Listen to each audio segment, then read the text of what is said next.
कभी कभी जिंदगी हमें ऐसे मोड़ पर लाकर खड़ा कर देती है जहां से आगे कुछ भी साफ नहीं दिखता।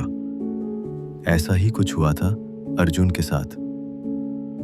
एक छोटे से गांव का लड़का जिसकी जेब में पैसे नहीं थे, लेकिन आंखों में सपने बहुत बड़े थे। लोग कहते थे, तू कुछ नहीं कर सकता अर्जुन, तेरी औकात नहीं है उन ऊंचाइयों को छूने की जहां तू देख रहा है।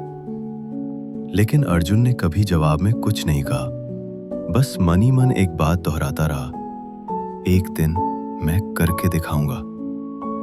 सुबह 4 बजे उठकर खेतों में काम करना, फिर स्कूल जाना, फिर शाम को लोगों के घर बर्तन मांजना, ये उसकी दिनचर्या बन गई थी।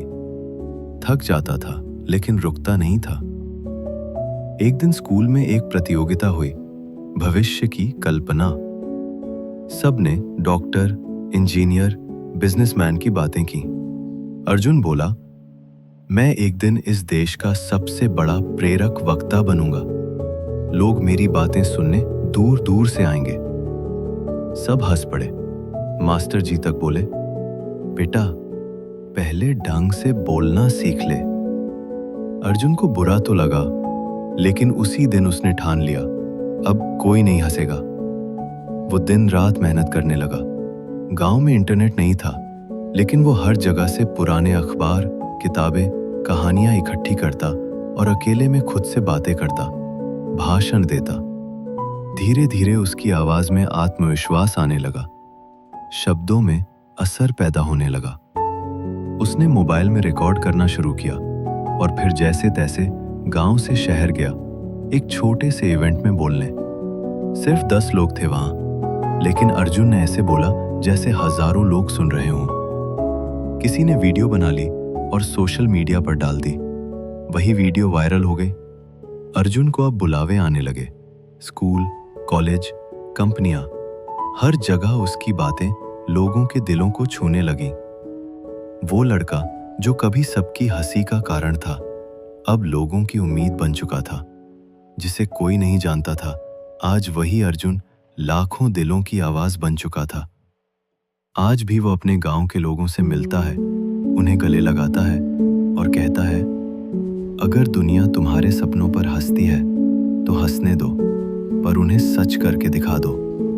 अर्जुन की कामयाबी ने उसकी जिंदगी की दिशा ही नहीं बदली, बल्कि अब वो दूसरों की जिंदगी बदलने का जरिया बन गया था। एक दिन उसे अपने ही गांव के स्कूल से बुलावा आया, जहां कभी उसे बोलने पर हंसी उड़ाई गई थी।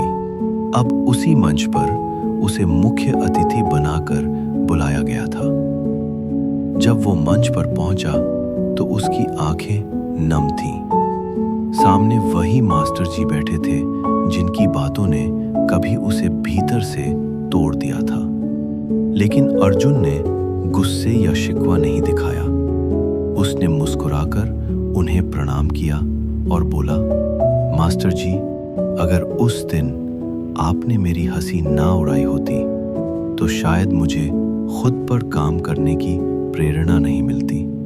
मैं आज जो भी हूं उसमें आपका योगदान भी है। पूरा हाल तालियों से गूंज उठा। अब अर्जुन का सपना बदल चुका था। अब वो चाहता था कि गांव का कोई और बच्चा खुद को छोटा ना समझे। उसने गांव में एक सपनों की पाठशाला शुरू की, जहां हर बच्चे को बोलने, सोचने और अपने आत्मविश्वास को जगाने की ट्रेनिंग मिलती थी। वो बच्चों से कहता, जो चीजें मुझे नहीं मिली वो मैं तुम्हें दूंगा, लेकिन सपने तुम्हें खुद देखने होंगे और उनके लिए लड़ना भी तुम्हें ही होगा। धीरे धीरे गांव के हालात बदलने लगे। जिन बच्चों को कभी अपने नाम लिखना भी नहीं आता था, वो अब मंचों पर बोलने लगे।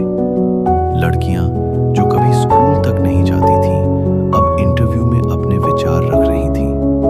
एक दिन एक न्यूज़ रिपोर्टर ने अर्जुन से पूछा, आपको सबसे ज्यादा गर्व किस बात का है? अर्जुन मुस्कुराया और बोला, मुझे इस बात का गर्व है कि अब मेरे गांव के बच्चों को कोई कहने वाला नहीं बचा कि तू नहीं कर सकता। अब ये बच्चे खुद जवाब हैं हर उस ताने का जो मैंने सुना था। आज अर्जुन देश भर में लाखों युवाओं के लिए प्रेरणा बन चुका है, लेकिन उसके लिए सबसे बड़ा मंच उसका गांव है, जहां से उसने चलना शुरू किया था। अर्जुन की कहानी हमें यही सिखाती है, हमें हमारी शुरुआत नहीं, हमारी सोच तय करती है कि हम कहां तक पहुंच सकते हैं। तो अगली बार जब कोई तुम्हारे सपनों पर हंसे, तो बस मुस्कुरा देना